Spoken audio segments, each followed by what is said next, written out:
क्या नाम है आपका? मेरा नाम आहाना है। आहाना। आहाना, क्या करती हैं आप? I am a student of masters in Delhi university. Okay, आप वायु प्रदूषण के बिगड़ते स्तर को लेके आप यहाँ प्रोटेस्ट कर रही हैं जंतर मंतर पर। सरकार अपने स्तर पर प्रयास कर रही है कि AQI ठीक हो, वायु प्रदूषण कम हो, तो सरकार जो फैसले ले रही है या सरकार जो काम कर रही है, उनके निर्णय, उनके फैसले से क्या आप संतुष्ट नज़र नहीं आते हैं आप? संतुष्ट होती तो फिर शायद सड़कों पे नहीं आती। संतुष्ट नहीं हूँ, इसलिए तक हमें हमेशा ही पढ़ाया जाता है एनवायरनमेंट के बारे में, सस्टेनेबल डेवलपमेंट के बारे में, और कंपल्सरी कोर्स की तरह पढ़ाया जाता है। बट ये गवर्नमेंट इतनी इलिटरेट हो गई, हमें नहीं पता कि जो आप स्टूडेंट्स को पढ़ा रहे हो खुद भी थोड़ा पढ़ लेते हो उस चीज़ को और थोड़ा इम्प्लीमेंट करो। ठीक है, तो जो वायु प्रदूषण के जो मुख्य कारक हैं, पराली जलने को लेके, वाहनों का जो 1 करोड़ से ज़्यादा दिल्ली में जो वाहन है उनके उत्सर्जन को लेके, जो इंडस्ट्री जो हमारी यहाँ पर जो चल रही हैं उनके जो SO2 सल्फर डाइऑक्साइड जो है वो हमारे वायु प्रदूषण को ख़राब करता है। इन दोनों जो मौसम में जो बदलाव हैं वो कहीं ना कहीं फॉग स्मॉग क्रिएट करते हैं। तो ये 2-4 ऐसे कारण हैं जो मुख्य तौर पर वायु प्रदूषण का कारण बनते हैं। और सरकार ने कहीं ना कहीं, चाहे वाहनों को लेकर हो, चाहे पराली जलने को लेकर हो, सरकार ने अपने स्तर पर काम किया भी है इनको लेके। तो आखिर ऐसे कौन से अतिरिक्त प्रयास हैं जो किए जा सकते थे जिनसे वायु प्रदूषण और कम हो सकता था? देखिए, मैं हिमाचल प्रदेश से हूँ और जो दिल्ली में होता है, जो कॉन्सिक्वेंसेज जो एनवायरनमेंट के हैं वो हमें हिमाचल तक फेस करने पड़ते हैं। बल्कि वहाँ पर इतनी गाड़ियाँ नहीं चलती है, इतनी पॉपुलेशन नहीं है, कुछ भी नहीं है। एक और इशू जो आप पे ऐड करना चाहते हो, कंस्ट्रक्शन की वजह से जो डस्ट को ढंग से वो एलोकेट नहीं कर पाते, वो भी एक मेजर इशू है। आपने सारे इशूज गिनवाती है, पर जो हमारी गवर्नमेंट दिल्ली में रही है वो इतनी रिस्पॉन्सिबल रही है कि वो उधर की ब्लेम पॉलिटिक्स करती है कि इस गवर्नमेंट की वजह से हुआ, उस गवर्नमेंट की वजह से हुआ। पर जो पिछली गवर्नमेंट हमारे दिल्ली में बैठी थी, उसकी सरकार पंजाब में है भी है ना, तो वो सॉर्ट कर सकते थे। अभी की जो गवर्नमेंट है वो तो सेंटर में भी बैठी हुई है, वो हरियाणा में भी है, राजस्थान में भी है, तो वो स्टबल बर्निंग को तो थोड़ा हेल्प कर सकती है ना। हाँ, स्टबल बर्निंग को लेकर अगर हम डेटा की बात करें तो पंजाब में लगभग 40%, हरियाणा में 38% पराली के जलने में कमी नजर आई है। पराली जलने को लेके देखिए, सुप्रीम कोर्ट ने अपने स्तर पर फैसले दिए हैं, सरकार ने अपने कड़े स्तर पर चेतावनी दी है और नागरिकों ने भी अपने पराली जलाने को लेके उसमें कमी की है। आई अग्री, उन्होंने किया है, पर आपको लगता है इतने छोटे चेंजेस से कुछ असर पड़ेगा? और आपसे स्टबल बर्निंग का बात कर रहे हो, पर एक और जो आपने बहुत इंपॉर्टेंट चीज़ कही थी, गाड़ियों का। हाँ। क्या ये कारपूलिंग पे कोई बात करते हैं या फिर कोई सब्सिडी प्रोवाइड करने का कोई बात रखेगी इलेक्ट्रिकल कार्स के लिए?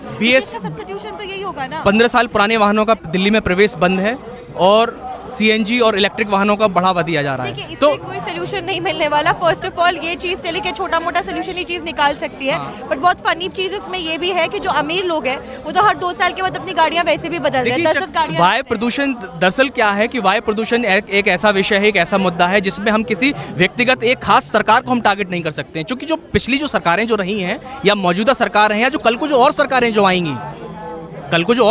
आएंगी, वो किस तरीके से वायु प्रदूषण से डील कर रही हैं, वो दिक्कत इस बात की है। देखिए, कौन सी पॉलिटिकल पार्टी सत्ता में आए उससे मुझे कोई लेना देना नहीं है। कौन सी गवर्नमेंट या कौन सा स्टेट वहाँ बैठा हुआ है, मुझे उस चीज से दिक्कत है।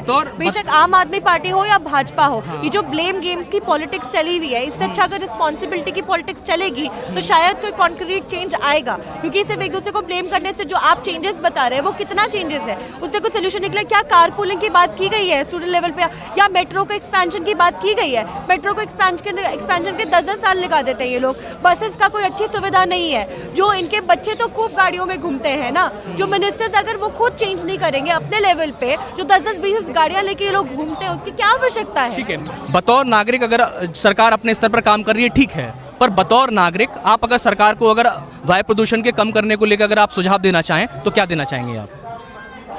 देखिए, मैं सुझाव कितने सारे बिल्कुल देना चाहूंगी, पर एट द सेम टाइम ये जो सुझाव है, क्योंकि जो भी कारक हैं उन कारकों पे सरकार अपने स्तर पर काम कर रही है, नागरिक अपने स्तर पर काम कर रहे हैं, पर उसमें जो कमी जो है वायु प्रदूषण में वो बहुत मामूली सी नजर आती है, समस्या बड़ी नजर आती है। देखिए, मैं आपको 100 सोल्यूशन दे सकती हूँ, बट हमारा जो देश है उसमें एक एडमिनिस्ट्रेटिव सर्विसेज भी है, जो एक एडमिनिस्ट्रेटिव चेंजेस लाता है, जिनके साथ जो हमारे स्टेक होल्डर्स है, जिनके साथ हमारी गवर्नमेंट है, उनको बैठ के सोल्यूशन निकालना चाहिए। मैं IAS अधिकारी चाहिए, गवर्नमेंट को पूछना चाहिए। गवर्नमेंट के पास इतनी सारी एजेंसीज है, वो यूनाइटेड नेशंस को बुला ले, वो कितने सारी एजेंसीज और को बुला के बैठवा सकता है कि पॉलिसीज एक कॉन्क्रीट चेंज लाओ। क्योंकि मैं तो एक बहुत बेसिक चेंजेस बता सकती हूँ ना, कारपूलिंग वगैरह, कॉन्क्रीट में क्या है, साइंटिस्ट के साथ बैठ के बिठवाइए, उनसे बात। Thank you. सुनिए, तो क्या सरकार के जो प्रयास हैं आप उससे संतुष्ट नहीं हैं? नहीं, बिल्कुल नहीं संतुष्ट है, क्योंकि प्रयास तभी सफल माना जाता है जब उसका वो दिखने लगे। आप जैसे मैं हूँ, मैं किसी रिपोर्ट में काम कर रहा हूँ, मैं किसी प्रोजेक्ट में काम कर रहा हूँ, मैं प्रयास तो कर रहा हूँ, प्रयास तो कर ही रहा हूँ, मैं काम तो कर ही रहा हूँ, लेकिन वो कंप्लीट ही नहीं हो रहा है। तो क्या आपको एप्रिसिएशन मिलेगा? क्या आपको सराहना मिलेगी? क्या आपको बोला जाएगा कि हाँ आपने काम किया? आपको नहीं बोला जाएगा कि आपने काम किया है। प्रयास अगर सही तरीके से हो तो उसका आना भी चाहिए। ठीक है, नहीं है तो वायु प्रदूषण के जो कारक हैं, पराली जलने से लेके जो तमाम जो वाहन हैं उनके उत्सर्जन से लेके और जो बदलते मौसम, इनकी ये मुख्य कारण माने जाते हैं। तो पराली के जलने में बहुत हद तक पंजाब, हरियाणा, बाकी और जगहों पर पराली के जलने में काफ़ी कमी आई है। वहीं कारों के उत्सर्जन से लेके, वाहनों के उत्सर्जन से लेकर अगर हम बात करें तो जो वाहनों का जो उत्सर्जन है उसमें आप देखते हैं कि ऑडी 1 की जो प्रक्रिया है सरकार अपने स्तर पर जो लागू कर सकती है। वहीं बतौर हम जो नागरिक हैं वो मेट्रोज, बसेज इनका सहारा ले सकते हैं। तो ये जो इस तरीके के जो प्रयास हैं उन पर सरकार ने काम किया, और ऐसे कौन से अतिरिक्त प्रयास हैं जो बतौर नागरिक, बतौर सरकार किए जाने चाहिए जो नहीं किए जा रहे हैं? आप देखिए ये सब जो एक स्मोक स्क्रीन है कि पराली जलने से हो गया, गाड़ी चलाने से हो गया, ये सब बेसिक नेसेसिटीज है। मैं पराली चलने को नहीं बोल रहा हूँ, गाड़ी का वो तो आपको करना ही पड़ेगा। There is no other way to transport और लॉजिस्टिक्स। मैं ये कह रहा हूँ कि सीधा every department who is dealing with the environment बस अपना काम ढंग से करे, संविधान के अनुसार चले। मैं गारंटी बोल रहा हूँ, मैं क्या कोई भी कह सकता है कि रिजोल्यूशन मिल जाएगा। सिर्फ और सिर्फ अपना काम करे। हर इंसान अगर अपना काम करे, मिनिस्टर अपना काम करे, नेता अपना काम करे, स्टूडेंट अपना काम करे, सब लोग अपना अपना काम करे, ये देश सुधरेगा। सब लोग प्रॉब्लम ये हो रही है कि दूसरे एक काम जो काम दिया गया वो खुद का नहीं कर रहा है। बतौर नागरिक अगर हम अपनी जिम्मेदारियों को लेके कहें, वायु प्रदूषण के स्तर को कम लेकर हम बात करें, तो बतौर नागरिक ऐसी कौन सी सावधानियां, ऐसे कौन से काम है जो किए जा सकते हैं? देखिए, बतौर नागरिक हमें बस ये ध्यान रखना है कि हम स्वच्छता रखें। आज हमारे देश की नदियां और वायु सबसे ज़्यादा प्रदूषित है। जहाँ पे नदियों की पूजा नहीं होती वहाँ पे नदियां साफ है। ऐसा क्यों है? मेंटालिटी की बात है। आप लोगों को सुधरना पड़ेगा। दूसरी चीज, सरकार ये कर सकती है। सरकार गाड़ियों को रोकना कोई सलूशन नहीं है। पूंजीवाद पे लगाम लगाना पड़ेगा। कैपिटलिज्म जो है ये मेन रीजन है इसका, वायु प्रदूषण का। आप जो है इंश्योर करिए कि सारी की सारी कंपनीज जो है एथिकली बिजनेस कर रही हैं, वो वायु को, प्रदूषित वायु को हवा में नहीं छोड़ रही हैं, समझ रहे हैं। और जो है नदियों में जो है गलत पानी नहीं जा रहा है, ड्रेनेज का वाटर नहीं जा रहा है। आप देखिएगा कि आपको दिखेगा, कोरोना में जब लॉकडाउन लगा था अपने आप चीजें सही होनी शुरू हो गई थी।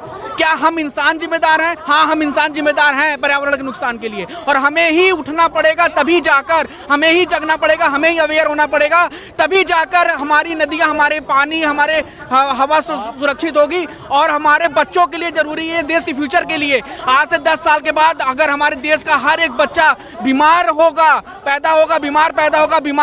गुलाम बनने की राह पे आगे बढ़े। आप क्या कहना चाहेंगे? आपकी समीक्षा। आपने इंडिविजुअल एक्शन की बात की ना, मैं अभी पंजाब से आया हूँ इस चीज़ के लिए। पिछले हफ्ते मैं दिल्ली में था 5-6 दिनों के लिए।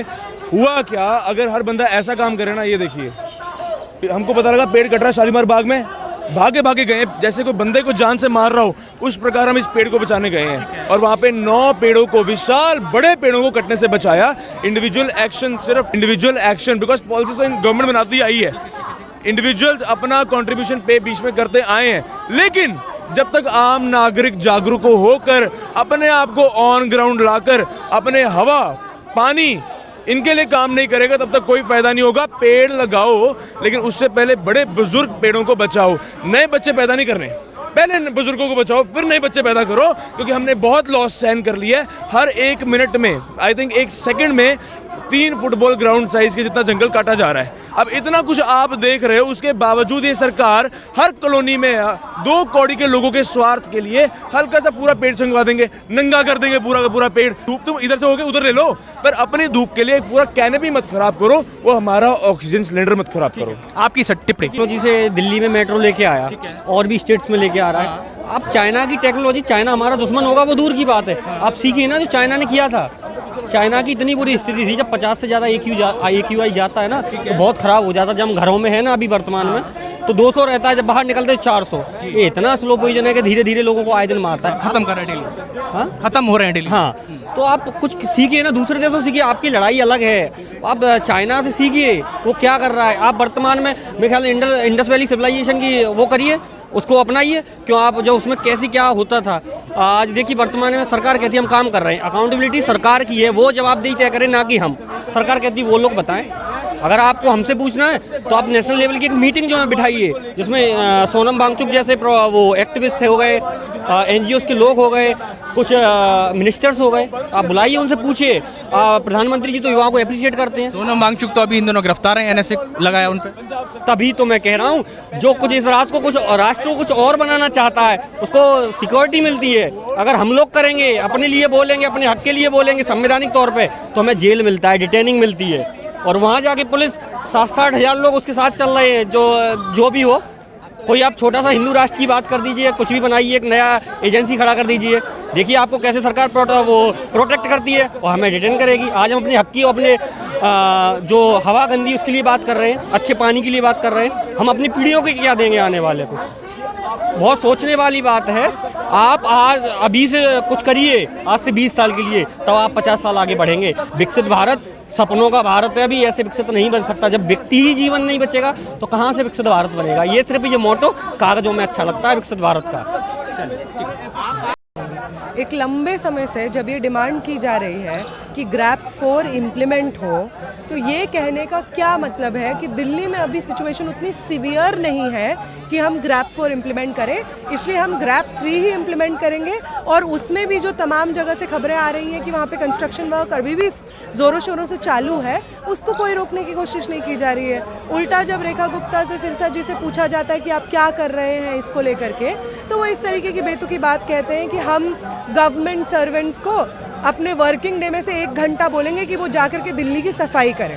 एज इंडिविजुअल्स हमें जो अपनी सिविक रिस्पॉन्सिबिलिटी हम वो निभाएंगे, लेकिन हम उनसे भी पूछते हैं कि हम देख रहे हैं कि वो मेट्रो जिसका हवाला दिया गया और बोला गया कि ये हम अगर बना देंगे तो उसके बाद पोल्यूशन कम होगा, उस मेट्रो में दाम इतना ज़्यादा है, वो इस तरीके से इनएक्सेसिबल बना दिया है आम जनता के लिए कि आज भी आम जनता फोर्स है कि वो मेट्रो में ट्रैवल कर ही नहीं सकती है। उसका भाड़ा बढ़ाना हो या चाहे वहाँ पे कौन लोग एंट्री कर सकते हैं नहीं कर सकते हैं वो करना हो, उसको डिजिटलाइज कर देना हो, ये तमाम चीज़ों से आप इंश्योर करते हैं कि पब्लिक का ट्रांसपोर्टेशन ना रहे।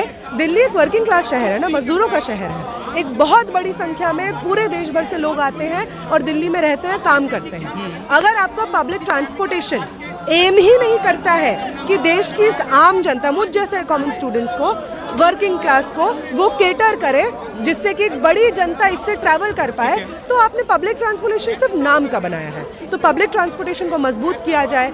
NGT आपने नाम से बनाया हुआ है, तमाम आप कर्व्स और लिमिटेशंस लगाते हैं कि कोई इंडस्ट्री अगर सेटअप होगी तो उसको क्या क्या गाइडलाइंस फॉलो करने पड़ेंगे, क्या क्या गाइडलाइंस नहीं फॉलो करने पड़ेंगे। NGT के तमाम गाइडलाइंस है रिवर बैंक को लेकर के, अरावली रीजन को लेकर के, कुछ फॉलो नहीं हुआ। ये जो पराली स्टबल बर्निंग का इशू है वो 14% कंट्रीब्यूट करता है यहाँ के दिल्ली के पर्टिकुलेट मैटर को। पिछले 10 सालों में जो पराली बर्निंग के केसेस हैं वो 50% कम हुए हैं और पिछले 1 साल में पंजाब सरकार ने 90%, जो आंकड़े आ रहे हैं, मेरे आंकड़े नहीं, सरकार के तरीके के आंकड़े, कि 90% कम हुआ है। तो अगर, और पराली बर्निंग सच में एक कंट्रीब्यूटर था, मेजर कंट्रीब्यूटर था, तो अगर पराली बर्निंग के केसेस में कमी आई है तो AQI कम क्यों नहीं हुआ? कि पराली बर्निंग के अलावा बहुत सारे ऐसे फैक्टर्स हैं जो कंट्रीब्यूट कर रहे हैं दिल्ली के प्रदूषण को लेकर। कंस्ट्रक्शन का भी इशू है। कंस्ट्रक्शन का एक बहुत बड़ा इशू है कि आप बार बार बोलते हैं कि कंस्ट्रक्शन साइट हम लोग बंद कर देंगे, कंस्ट्रक्शन कहीं पे नहीं होगा, उसके बावजूद कंस्ट्रक्शन इस वक्त अलग अलग जगह पे हो रहे हैं, जो नागरिक ही बार बार सरकार को रिपोर्ट कर रहे हैं। उसके अलावा आप मान लीजिए कंस्ट्रक्शन बंद कर रहे हैं, जो लोग उसमें इन्वॉल्व रहते हैं, जो लोग उस कंस्ट्रक्शन के कामकाज में इन्वॉल्व रहते हैं, उनको आपको एक ऑल्टरनेट रोजगार तो देना पड़ेगा, वरना आप बार बार वही सेम चीज बोलेंगे कि इकोनॉमी कोलैप्स हो जाएगा। सुप्रीम कोर्ट का जो कल हियरिंग था मंडे को, उसमें यही बात तो बोली गई। जब ये बात बोली, मतलब लोगों की तरफ से, जनता की तरफ से ये बात गई कि आप 1 साल के लिए कर्व्स लगाइए मेजर कंस्ट्रक्शन एक्टिविटीज पर और बंद करिए 1 साल के लिए। तो सरकार के जो रिप्रेजेंट करते हैं एडिशनल सॉलिसिटर जनरल, वो यही कहते हैं कि हम ये बंद नहीं कर सकते क्योंकि बहुत सिवियरली इफेक्ट होगा इससे लोगों का रोजगार।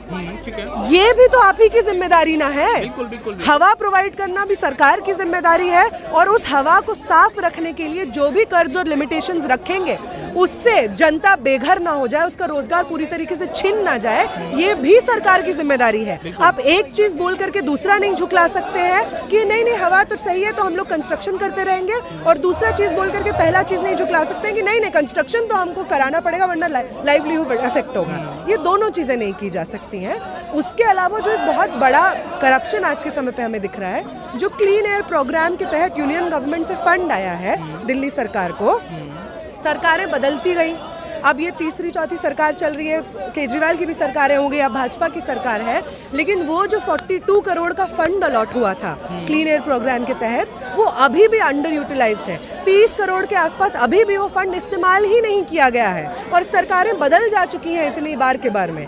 हम देखते हैं कि जो एनजीटी के कर्ज और लिमिटेशंस है उनको इम्प्लीमेंट करने में इस चीज़ को शर्त रखा जाता है कि जो प्रोग्राम हो रहा है, जैसे आपको मालूम होगा कि जो रिवर बैंक पे एक प्रोग्राम दिया जा रहा था, आसाराम बाबू का होने वाला था, उसमें एनजीटी के गाइडलाइंस के तहत वो अलाउड नहीं था, लेकिन उसके बावजूद उसको परमिशन दी गई एनजीटी के तमाम गाइडलाइंस को वायलेट करते हुए।